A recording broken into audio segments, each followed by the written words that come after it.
Today's scripture reading is Psalms 27:4. One thing I ask from the Lord, this only do I seek, that I may dwell in the house of the Lord all the days of my life, to gaze on the beauty of the Lord and to seek him in his temple.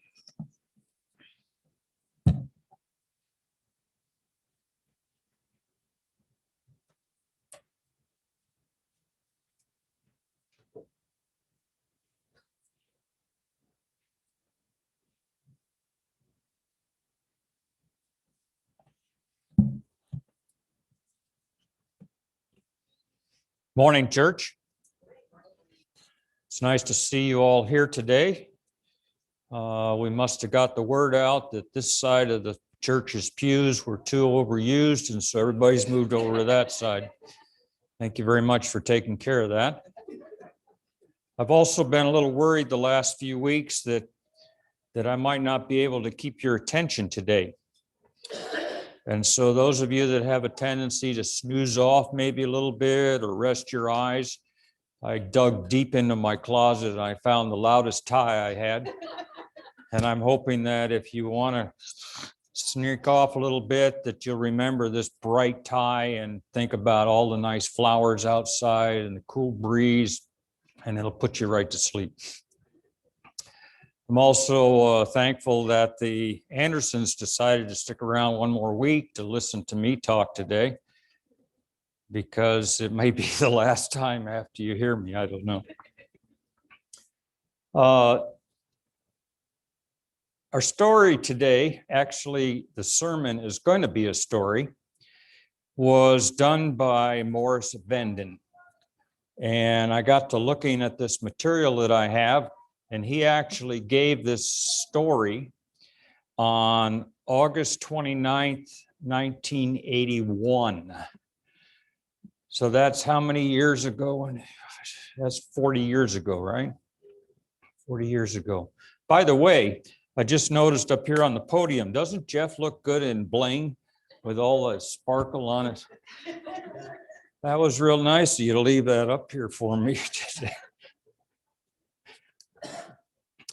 So if you like stories, I got a good one for you today. In fact, this message is all a story. And the story is found in Luke chapter 10, verses 38 to 42. And it reads like this. Now it came to pass as they went that he entered into a certain village, and a certain woman named Martha received him into her house. And she had a sister called Mary, which sat at the feet of Jesus and heard his word. But Martha was cumbered about much serving and came to him and said, Lord, dost thou not care that my sister hath left me to serve alone? Bid her, therefore, that she help me. But Jesus answered and said unto her, Martha, Martha, thou art careful and troubled about many things, but one thing is needful, and Mary hath chosen that good part which shall not be taken away from her.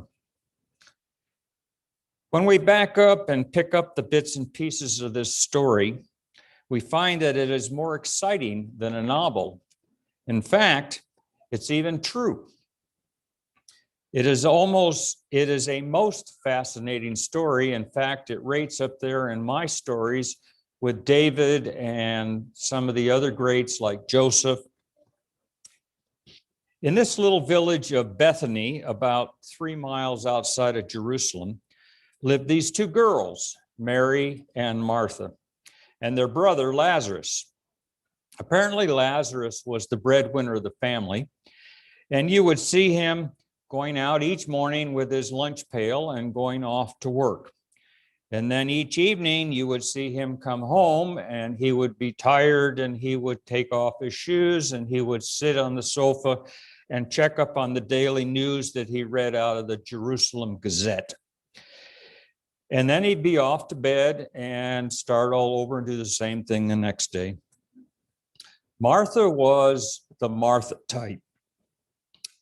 And it's a good thing that we have a few Martha types around, or we wouldn't have those successful church potlucks that we enjoy. So we don't want to spend time this morning criticizing or bashing the Martha types. Let's keep all the Marthas that we can. But Martha did not have something that Mary had in terms of real interest in sitting at Jesus' feet. And as a result, she was troubled many times. Martha was probably the type of woman who was pretty much the same every day.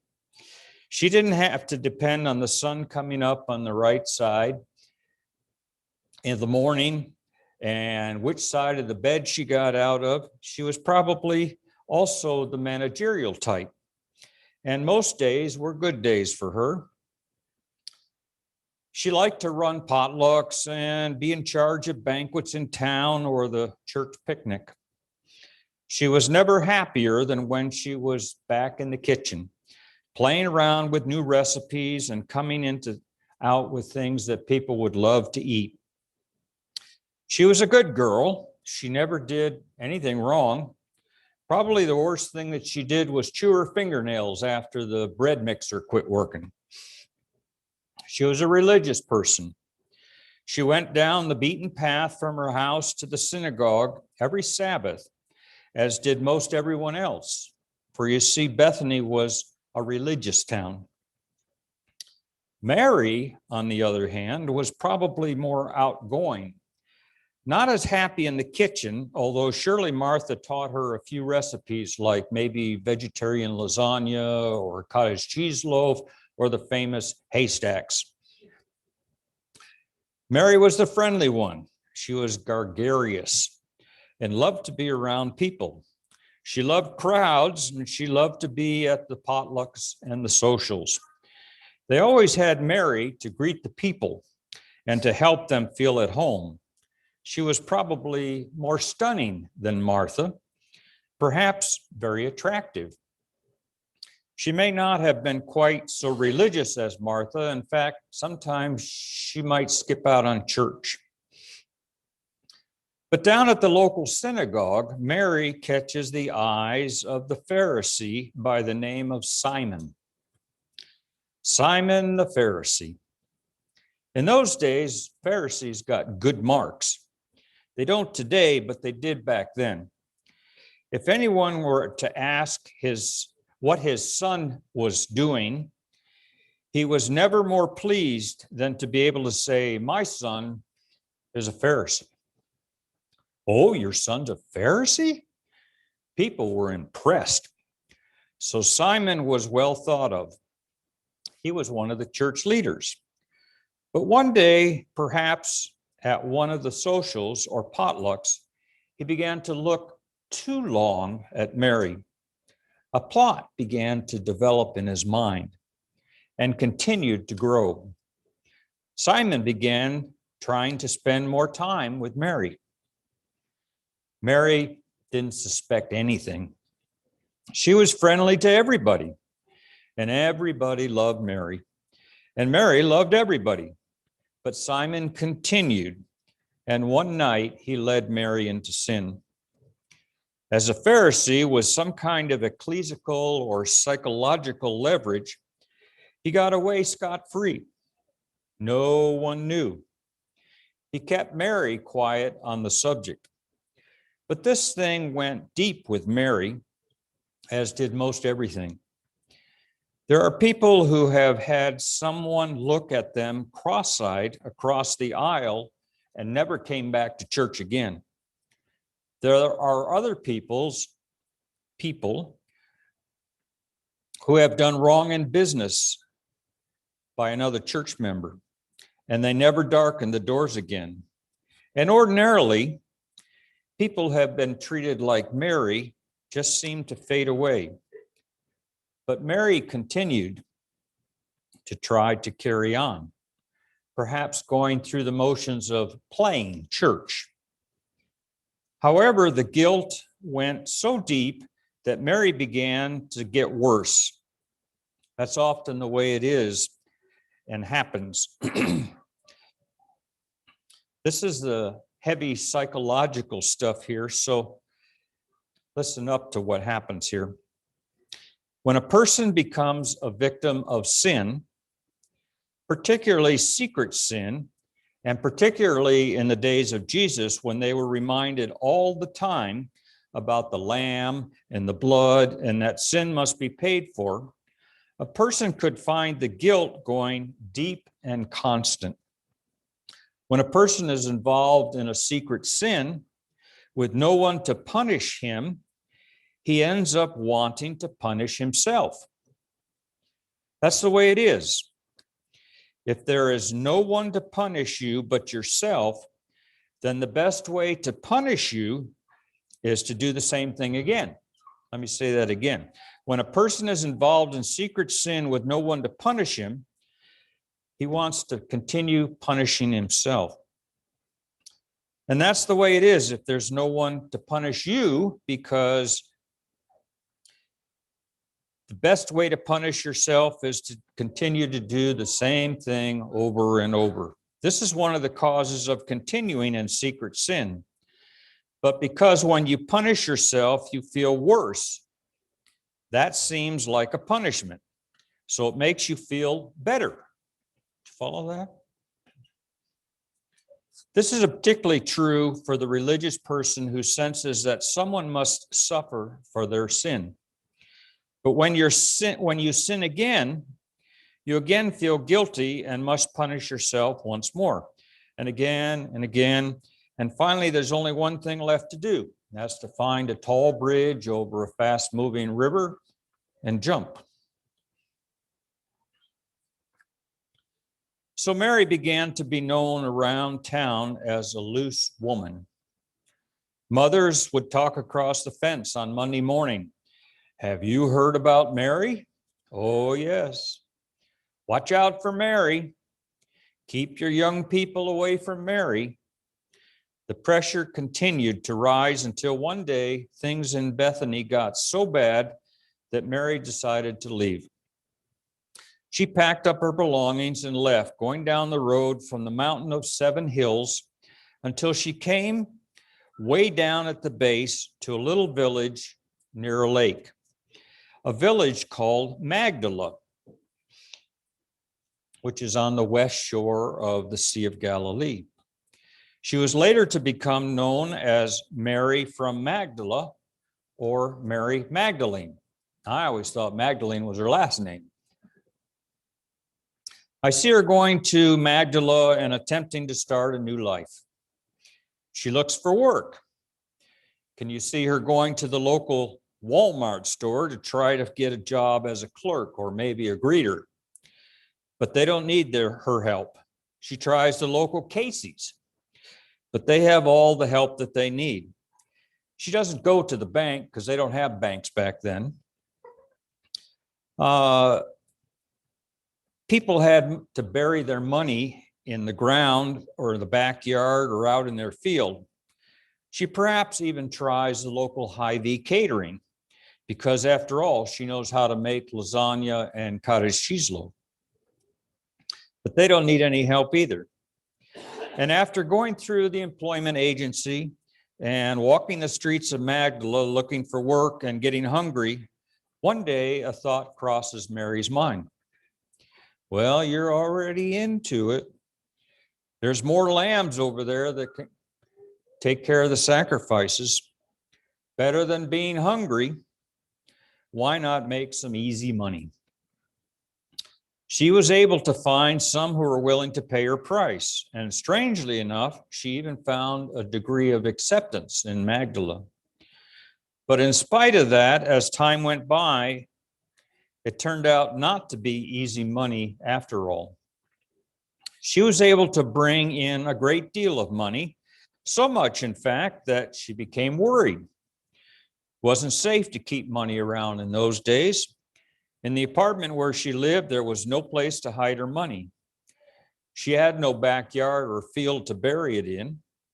She was worried about this one day when along came a caravan from the east. The caravan, among other things, was laden with great stores of spices and ointments like spikenard and things like that. Mary decided to invest her great deal of money in spices and ointments. This being a more secure way, perhaps, to keep her treasures. So she did, and life continued a little longer in the village of Magdala. However, her guilt got heavier and heavier until it became almost too much to bear. She still remembered the happier days in Bethany when she would go to the synagogue with Martha, the days when she had found peace. One day, a traveling preacher came to the village of Magdala. He didn't go to the local synagogue because it was no way big enough to hold the crowds that he was drawing. He talked to the people right out there in the open air, and they listened to the words that they were unused to. He spoke words like, "Come unto me, all ye that labor and are heavy laden, and I will give you rest." Words like, "Whoever comes to me, I will in no wise cast out." Words like, "They that be whole need not a physician, but they that are sick. I came not to call the righteous, but sinners to repentance." Mary lingered on the edge of the crowd, listening to this itinerant preacher. She couldn't believe it. She had never heard things like this before. All she had seen was rejection by the haughty Pharisees and the legalists, who had no time for sinners or thieves or prostitutes. As she listened, her heart was strangely warmed. And after this outdoor meeting, as the crowds left, she went to him right there in the open air and poured out her great need for help. And this traveling preacher went to his knees and prayed for her to his Father, that she might have the kind of help that she needed. And Mary was converted right there. The devil was rebuked. She accepted a new master. What a beautiful story. I'd like to be able to tell you that the story ended there and things went along great and Mary lived a happy life thereafter. But that's not quite the way it went. Because the traveling preacher left town and Mary didn't. Perhaps she would have. There was still the same people in Magdala, and the same voices in the marketplace would call her name.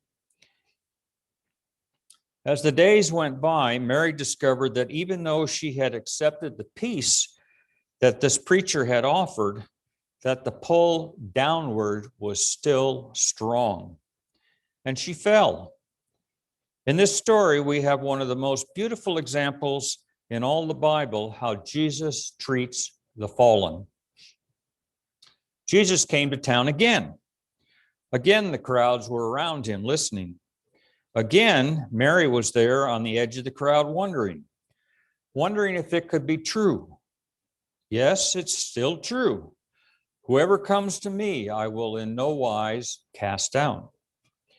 It's good for yesterday, it's good for today, and it's good for tomorrow. She went to him and discovered he still accepted her. Again, she poured out her need with tears. Again, he went to his knees and cried to his Father on her behalf. And again, Jesus left town, and again, Mary didn't. I'd like to say that that was the end of the story, but Mary fell again and again and again and again. Most of us would say Mary was a backslider. But wait a minute. Is there any one of us who has ever lost our temper or become impatient or proud since you were baptized? Is there anyone here who has never done anything wrong since you accepted Jesus? Oh, we say, well, that's a little different. Sanctification is a work of a lifetime. Just before you die, maybe you'll get in one good day. We say it's different, losing your temper or being proud. It's different than that. But wait a minute, is it really? The very worst sin in God's book is pride. So I'm not going to take the position that Mary was a backslider, but if you want to call her a backslider, then we're talking today about how Jesus treats backsliders. Jesus came to town again and again, and whenever Jesus came to town, she was always there in the crowd. One who said, "Whoever comes to me, I will in no wise cast out." And one day, Mary learned something that she hadn't learned before. And that was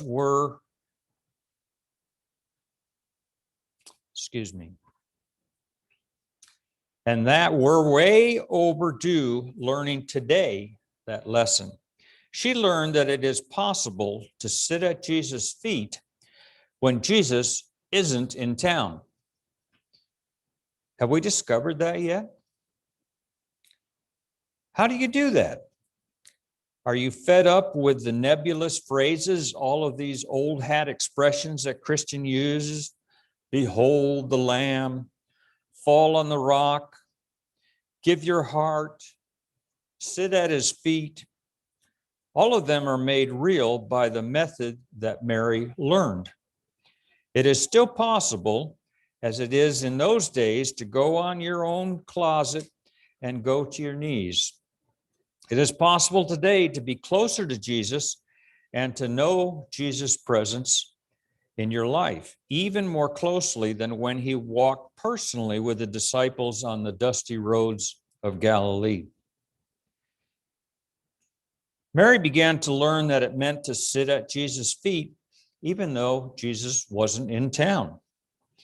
And that's the point at which things begin to get different, because it's hard to sin when you're sitting at Jesus' feet.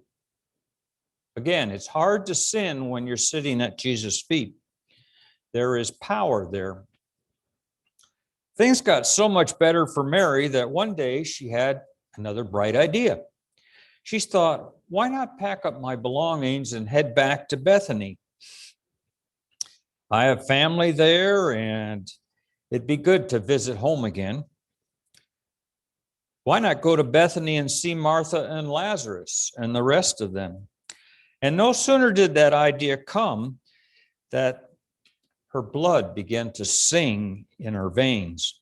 She packed up her things, including her special box of spices, and headed back up the mountain to Bethany, some 50 miles away. As she came in sight of Bethany, she heard a lonely cry that was a common cry in those days. It was a leopard sitting beside the road in his rags. Leopards were considered to be under the stroke or the finger of God.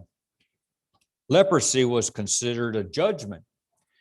In fact, any sickness was considered to be a judgment on account of sin.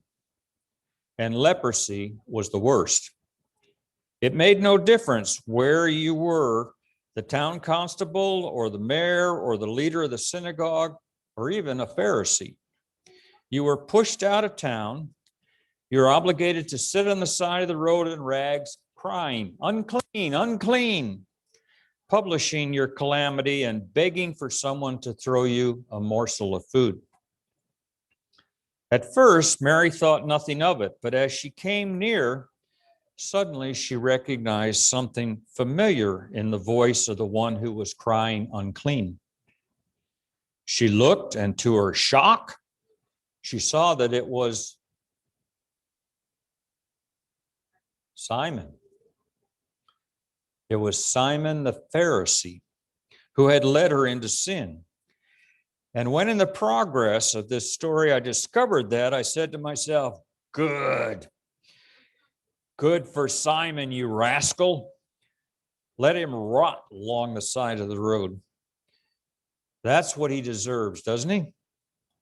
Now that tells you something about the way I think. Mary pulled her shawl across her face and hurried on into the village of Bethany. She tried to forget what she had seen. She rushed up the front steps and across the porch and through the screen door into the house where there was a great reunion, and the tears flowed as once again the threesome were together. Mary decided to stay. It was so good to be home, but word began to get around. Mary's back. Watch out for Mary. No, she's changed. She's changed? Really? Well, she won't hold out. You watch and see. That's the way people talked in those days. It's hard to believe, but at the local synagogue, they whispered and muttered and gossiped. It was hard for Mary, but she stayed, determined to try and share with someone else about the good friend that she had found, the friend whose feet she loved to sit at. Whenever she had a chance, she would tell someone about this master preacher, hoping that someday he would come to Bethany. Well, sure enough, he did.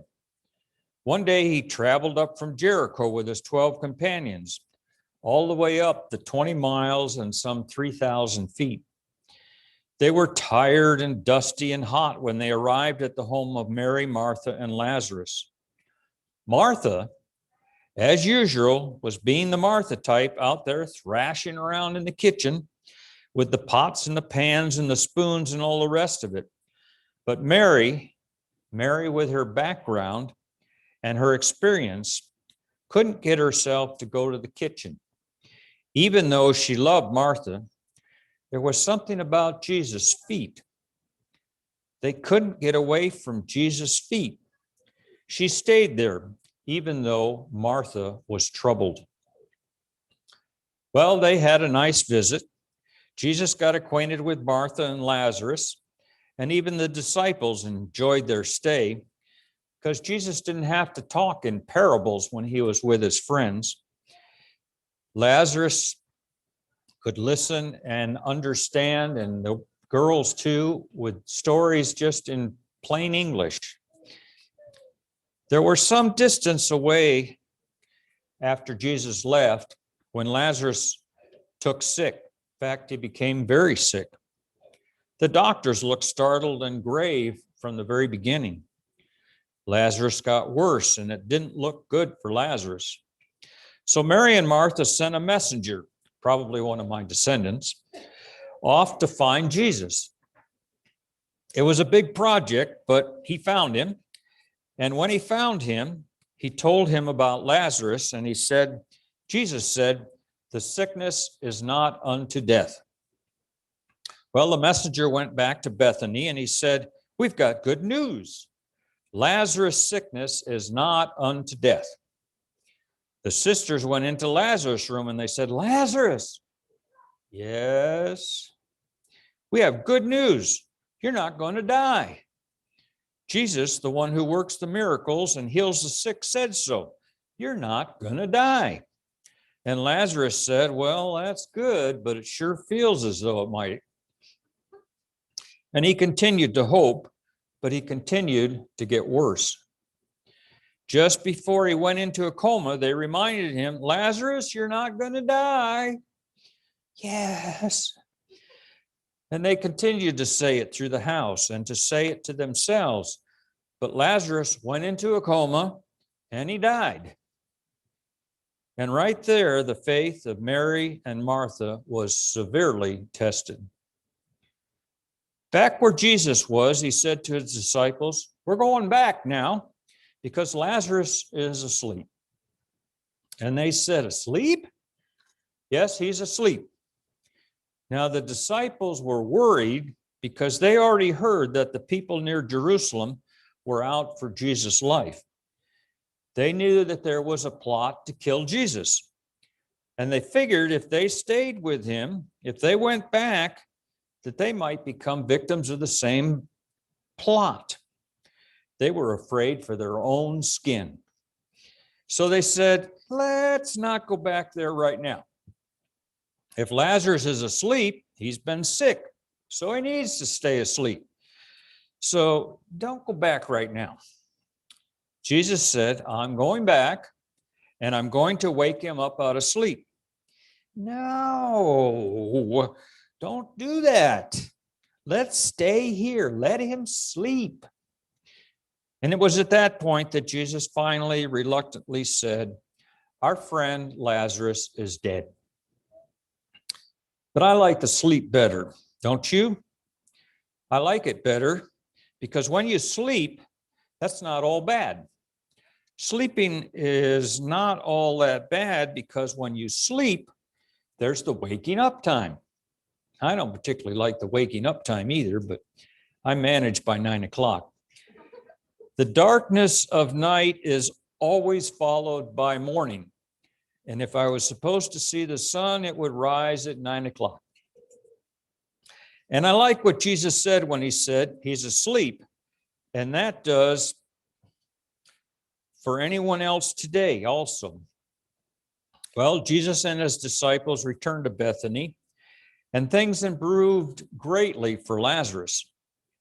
He moved out of his cold apartment that he had moved into, and there was a great family reunion once again. This time with Lazarus coming back. And as the people were rejoicing and shouting for joy, Jesus disappeared. Because that's the way Jesus is. He disappeared, and when they looked for him, he was gone. And things continued in Bethany. In the meantime, however, something else happened which is almost impossible to understand. Jesus had come to Bethany one day, and he'd come through the same entrance that Mary had come when she returned from Magdala. He had seen a leper by the side of the road crying, unclean, unclean. Jesus found it hard to pass by lepers, even though 9/10 of them wouldn't even say thank you to him. So Jesus had stopped there by Simon the Pharisee. He had touched the untouchable and had made him whole again, just like that. Apparently, he hadn't asked Simon to believe in him as a savior. He just healed him. I used to think that the only people who ever got healed were the ones who were about ready for translation. It's been a surprise to discover that it's possible for someone to be healed that hasn't even accepted Jesus as his Savior. Simon the leper, case in point. But that's a heavy one to lay on a Pharisee, because Pharisees are used to earning their rewards. If you can't earn what you get, and if that's been your whole life, then it's too much to take.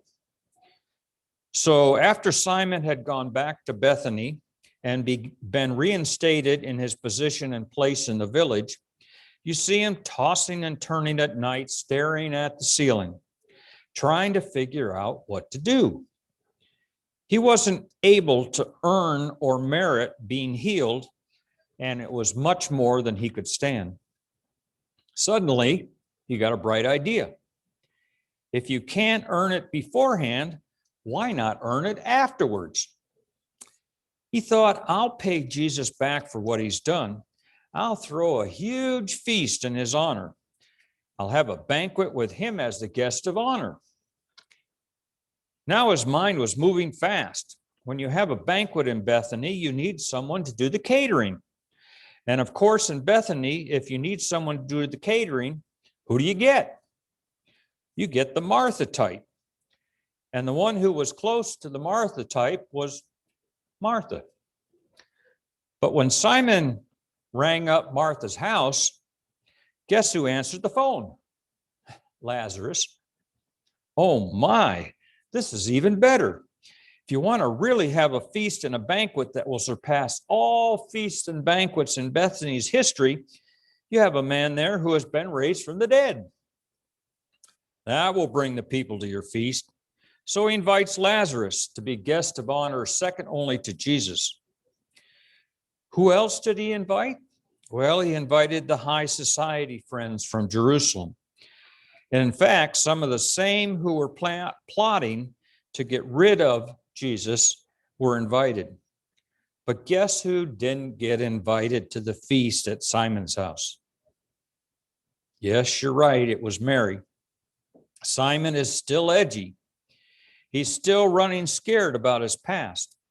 He doesn't want anybody to know. And so the night of the feast at Simon's house, when there are people from all over town at the banquet, Mary's at home counting flowers on the wallpaper. She can't stand it. Outgoing, gregarious Mary, the one who has always been at these socials and potlucks, but she's heard something else. And as she sits there alone, she remembers what she heard Jesus say, that he's coming to Jerusalem, and there he's going to be betrayed by the hands of sinners, and they are going to put him to death. Suddenly, she has an idea. She has ideas suddenly. She goes to her hope chest and takes out one of the most expensive boxes. She rushes out of the house and down the street to Simon's house. She's going to do something to show that she likes flowers before funerals. She goes in through the back door, through the kitchen. Martha tries to stop her, but nothing stops Mary. She goes from the kitchen into the dark room where the olive oil lamps are burning, toward the center where people are reclined, facing toward the table. Her plan is to move slowly and quietly, to open the alabaster box, to anoint Jesus' feet, and then leave. And no one will ever know. She goes quietly and low across the floor to the place where Jesus is. She opens the box of alabaster, but she's forgot something. When you open an alabaster box in the most costly ointment, it screams to the whole room. Suddenly, every eye was turned on her way. There's Simon at the head of the table, leaning around, looking at her. There's Judas, who's thinking bad thoughts about money. And there's all the rest. The spotlight is on her.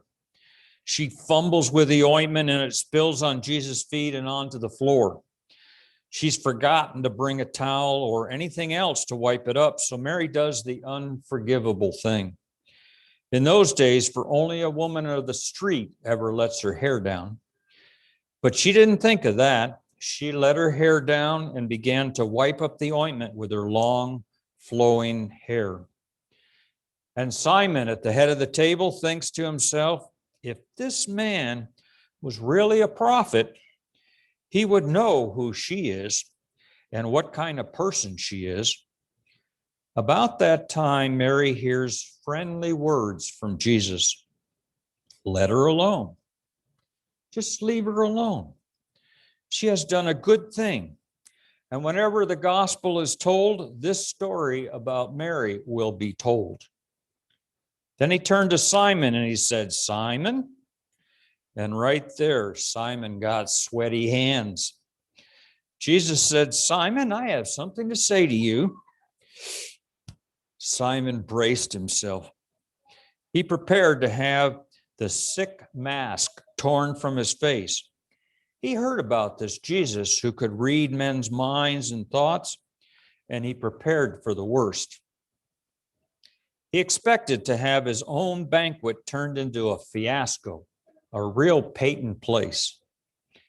Jesus said, Simon, and then he told him a simple little story, a parable about which he was famous, and Simon got the message. That parable was about a man who had two men who owed him money, one of them 10 times the amount of the other, and he forgave them both. The question came, who loved the master more? Simon got the message. Did he ever get the message? He was the worst sinner. But then he got something else. He got overwhelmed by the love and care of the man who could have torn his mask from his face, but instead veiled his message and protected Simon from his friends. Nobody knew except Simon and Mary and Jesus. Simon's heart was broken. He realized all that Jesus had done for him and that there was no way he could ever repay it. Right there at his own feast, Simon accepted Jesus as Savior and Master and Lord. What a story, eh? I'd like to propose to you, my friends, Nevada, that if Jesus treats fallen people the way he treated Simon and Mary, if he treats backsliders the way he treated them, if he is determined not only to get the sinners, but the righteous as well, if he accepts the workaday man and the Martha types, if he'll accept the gossipers and the rumor mongers and the Pharisees and the legalists and the prostitutes and the tax collectors and attorneys and politicians and maybe even used car salesmen, if he can forgive them all, he never grows impatient, then he ought to be able to accept you and me today and to forgive us and to love us to the end.